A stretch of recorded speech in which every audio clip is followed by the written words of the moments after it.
Hey everybody, Shay here. Welcome back to another chapter delve of My Hero Academia by Kohei Horikoshi, and we are working on chapter 17 today called Game Over. It's going to be featuring, of course, Bakugo now, the final story here, Bakugo, and I forget this dude's name here. But before we get started with chapter 17, I wanted to take a quick look at how this all started with chapter 8, Rage, You Damned Nerd, because I like to look for anything that might be a mirror pattern, because I like to see how things start and how things end, and if it kind of creates this sort of balance between beginning and end, and what kind of development happened between those two pieces, 8 and 17 in this case. You know, what was this volume setting up for us? Well, it's them kind of getting into costume. They're going to be excited to become heroes, right? They're fighting villains right now. So they went almost from like, hey, we just started school, we're going to be heroes, to you have to think and act like heroes.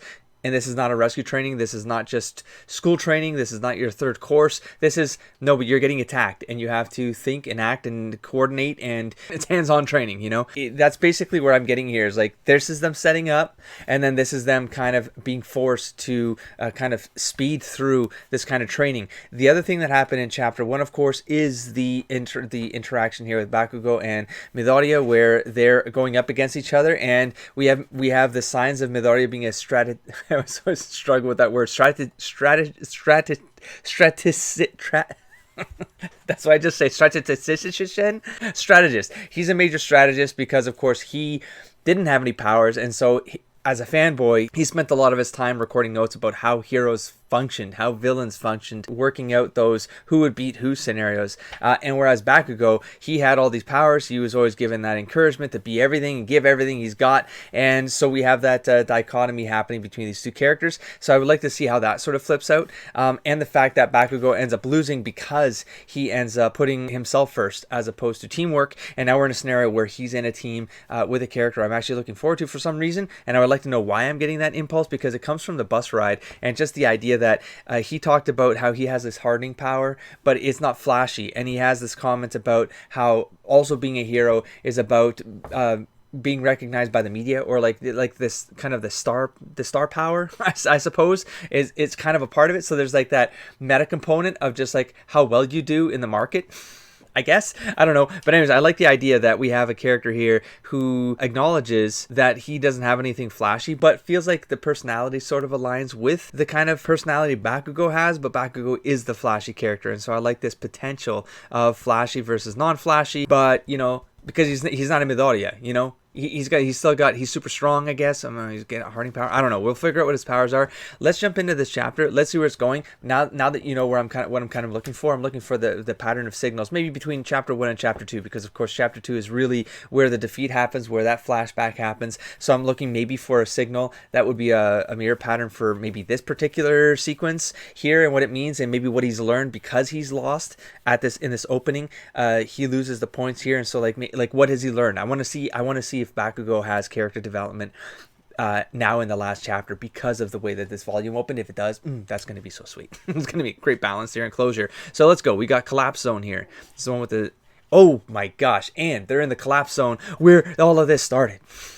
The first test here, and the fight with Midoriya started in the Collapse Zone. So nice full circle. I have this other meta rule of like the rings or circles or kind of cyclical, that kind of thing, spirals in some cases. That's kind of a meta pattern I find, and this would be similar to that, because we're going back to the beginning. So the beginning, the end, but we're kind of going back to the beginning to kind of give us the end.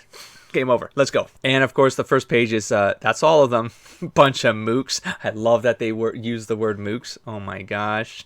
It's part of the Mutants and Masterminds tabletop role-playing game. The mooks are just like cannon fodders, the goblins of the setting, and like slang for the henchmen for, like, let's say mob or something like that, or a criminal underworld. And there's like the mooks, but it's not a term you really hear often, you know. Great. Now let's hurry and help the others. That's it. I looked forward to an entire chapter of this.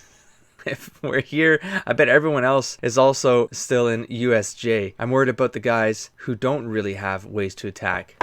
I was looking forward to a whole chapter of these two laying down and having some development. They'll tell me I'm going to page flip and it's nothing. Oh, okay, here. We're still going.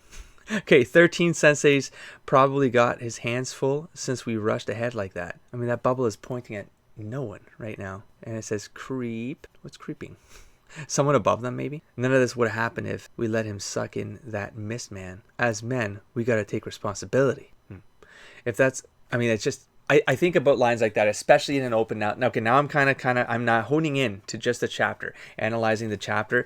I overanalyze the first 3 pages of a chapter because there are signals in here, and most of the time they're very subtle signals that are dropped in here because they're just seeds, and the seeds are eventually going to grow either in this chapter or it's for later on. Because I'm getting introduced to this dude, even though I know I got his name, Kimi. Oh, you know where I can find it? Right here.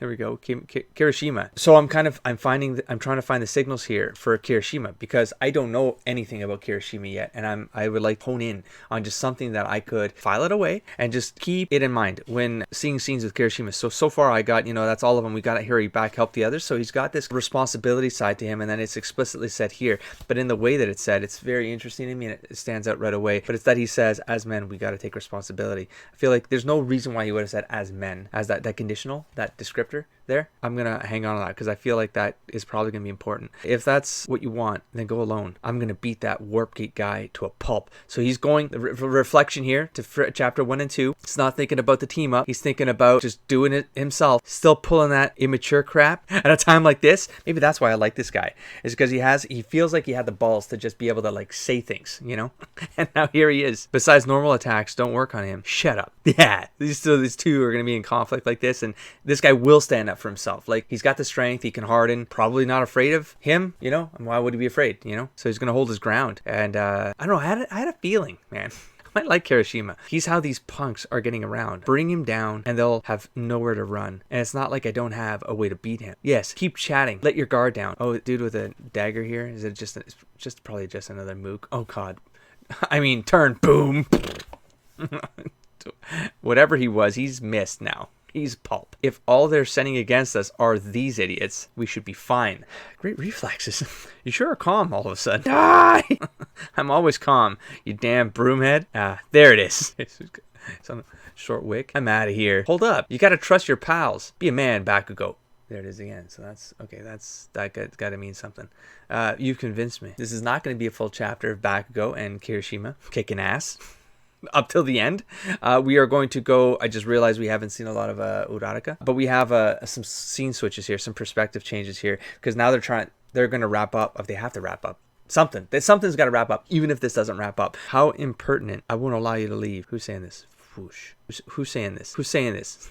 This bubble isn't Ida. This bubble looks like here. You've convinced me. How impertinent. I won't allow you to leave. But see, because now I'm struggling, right? Because I'm seeing balloons like this with these like edges, these hard edges, right? Because it's hard, I guess. But now the hard edges are here. So this thing is happening again, whereas he's still talking over these scenes. Is that still him? No. What are you going to do, Uraraka? Like, who's saying that? There, see it? Know what I mean? The automatic doors. Can I kick them down? Or are they too thick for that? Yeah! Oh, loom. Go back to the whole loom from Aisawa. You underestimated me, Four Eyes. Now vanish. Rush. Duck. Huh? But again, I don't know what's going on here with these words. How impertinent. I won't allow you to leave. Oh, that's this dude. So this dude has... Wait. Hold up. You got to trust your pals. Oh my god. Is this bubble? You've convinced me. Is this bubble this mist dude? But it's in here and it looks like this bubble. That's when it doesn't work. If this was in color, it would be different colors, so it would help. But it's not easy to follow sometimes. I'm not sure why, but if you're wearing this thing, then you must have a real body in there. She touched an object and then float. Away you go. So she's clearing the zone so Ida can pass. Go, do it. I don't know who that is. Got a blade here. I don't know if that's the mist dude who turned into this dude. You know what I mean? Anyways, dash. He's through. Something is going on here now. Is that the mist dude still floating around because he got slapped? Oh, swirl. If he calls for help, it's game over. It's game over. I like to call back to the title. I'm getting so confused. Let's keep going. I might have to retroactively go back on this one. Those last few pages. I mean, I get the action. I'm following the action. I'm not following the words. Okay, so canceling out quirks. Pretty cool, but nothing special. Oh, it's the handyman dude. Up against crazy strength, you might as well be totally quirkless. What's this snap? What did he just snap? Oh, dear God. Oh, my God.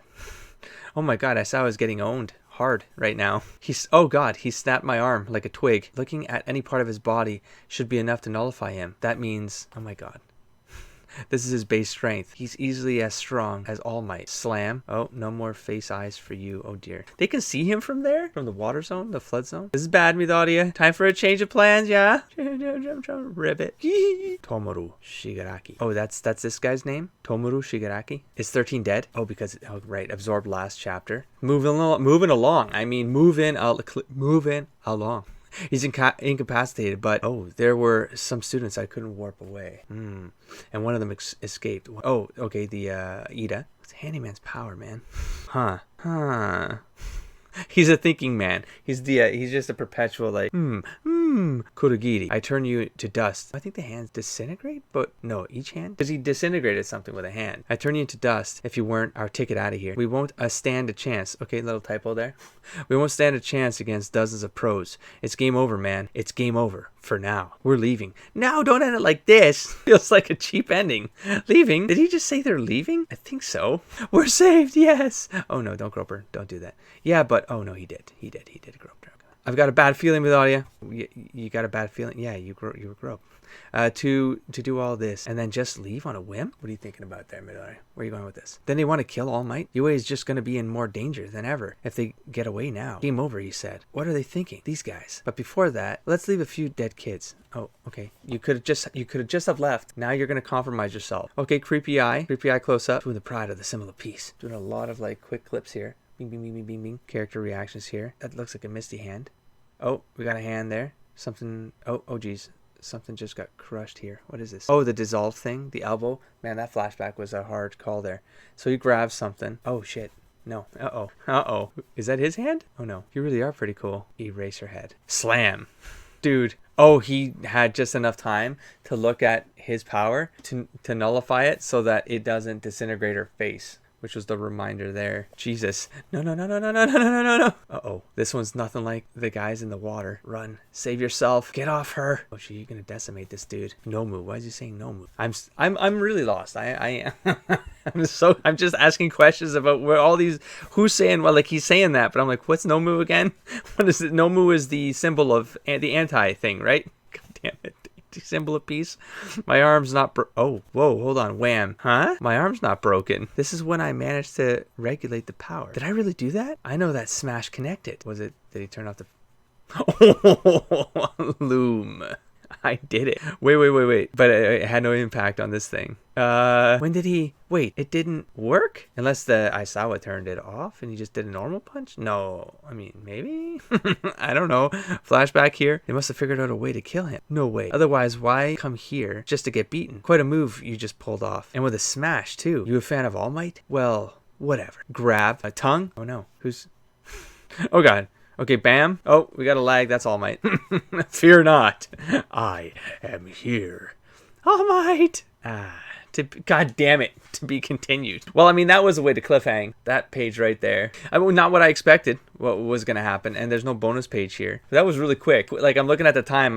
Because it was just, I mean, the pacing was just fast. Because it was pure combat here. Bunch of smashing. Oh, man. So a couple things didn't happen that I expected for sure. It was this stuff right here. You know, I mean, I got a little bit. I got something I'm going to carry through with Kirishima. Because I think that's an interesting angle to the character that I don't think is an accident. But then that kind of sped by. Then I get this Ida thing. Him running for help. Oh, him running for help was probably what got All Might to know that something was there, and then All Might arrives from the gates possibly. That has to be it, because he cleared the run, and so he got his mission accomplished. So that was cool. Like, this transition here is a little bit there. See it? You know, like I don't know. My brain is not. I don't think it matters. I think I get where the action is going and what's going on. Like it might have been this like loomer. Might have been them talking. It doesn't really matter, I guess. It's not him, because he's got these like squiggly balloons, and he's not the boss. This thing is the boss, but this thing doesn't really seem to. It doesn't talk. It's just a mess. It's just chaos and destruction, destroying Asawa. I'm still saying he says he's not the leader, but I think he's the ringleader. He's the most powerful thing, but I think somehow he's still running the show. He just happens to maybe have control of this thing. Then we have to find out what the hell this thing is, because it was created, and then it's if Midoriya actually laid on a full punch but it didn't impact this thing. Wham, smash. It looks like maybe it did it. He didn't break it, so he had control of it. He finally got control of it. Maybe he really wanted to do it, but then it didn't do anything. So maybe it wasn't a punch and it was turned off. So we don't know, because now it's a cliffhanger, so we don't know. Maybe Asawa didn't. Maybe Asawa saw that All Might was coming, didn't want Midoriya to cripple himself, and so he turned off Midoriya's power just enough to not, just in case he needs to be ready for what's coming next, which is it's gonna be, well, I guess they're not leaving. They could have just left. The villains didn't leave, but now we have this dude with a fight with this dude. But we know that he's not going to be at full strength. He's not going to hold his form for long, because that's why he needed the break. Or I mean, if you can hold it, it's not going to be for long. Should I look at the next cover? I'm going to look at the next cover. I gotta do it because this is a shortish episode. So let's take a look. Speculate on the cover at least. I'm not going to flip at this point. No, don't even read that. Don't even do that. Don't even do that. So we are still going to have this dude in it. We're going to have more with this guy. This dude, that guy. And these names are not, they'll eventually stick. I'll remember Kirishima, I think, at this point. Man, I want, oh God, I really wanted some development to happen. So I think we've reached that point now where I don't think it's going to be it was still sort of an arc, but it's a cliffhanger. But going back to my last episode, which it just dawned on me that I did talk about the idea of volume 2 and 3 being the act 2 of this, and then volume 4 being the closure of whatever this arc is going to be. And so there's a potential, so speculation zone here, don't spoil me, this will obviously be a continuation of this here, a villain fight, even if they manage to escape, because the teleportation miss thing is available for them to bounce if they wanted to bounce, and that could be a quick like out exit, you know. Anti-symbol might get smashed around. It looks like you can take it if Midoriya's power actually kicked in and it didn't affect anything. So it looks like there's going to be an escalation of threat, which is a very act 2 thing to do. So if we were to say this was like the midpoint of a 4-volume arc, and to be honest, those who have watched the anime, you probably know how season 1 ended, so you're going to be able to gauge this better than I, but that's kind of where I'm looking at it. This is going to be a development of the interactions between the villains and the heroes, and then act 3 is going to be some culmination of the events. That's a super future speculation there. It's going to take me a while to get to volume 4 to see if it pans out, but next up is going to be volume 3, and we're going to see what pans out here with the, I mean, we still have introductions of certain of the characters. Even in that last chapter, I didn't get a breakdown of the power sets for some of the other characters that we haven't been introduced to yet. So there are still character introductions to be given to us. So that's a very Act 2 thing, I would presume would be a thing for an Act 2 to do. So it looks like, yeah, that will carry over into Volume 3. I feel like they could afford to do that for the villains even. Give us some sort of breakdown for the villains. It wouldn't be like that because I feel like those are kind of UA files that they're kind of summarizing, and it's just those, so the caption box is telling this is the character, here's the power, the quirk. I don't think they could do that for the villains, but it'd be nice if we could get something like that for the villains. Maybe after this event, they'd start cataloging the villains that they encounter, and they would start to be villain files or something. And so then we're going to start to, maybe Midoriya would be our entry point as a reader. He would be our entry point into knowing more information about these villains, because Midoriya is going to maybe gather all the information about them. I'm creating fanfic at this point. I should just stop. That's it. That's volume 2. It's a close at this point. I'm looking forward, of course, to reading past this point. I don't know if I'm going to break at this point and switch series just for a bit of a break. But that being said, I am eager to get to volume 3 and figure out what's next. But just to kind of shift things up, I don't know. I'm feeling like maybe, I don't know. I'm kind of at this crossroads. You'll find out when I find out, and I'll catch you there. Don't forget to explore, engage, and inspire, buddy.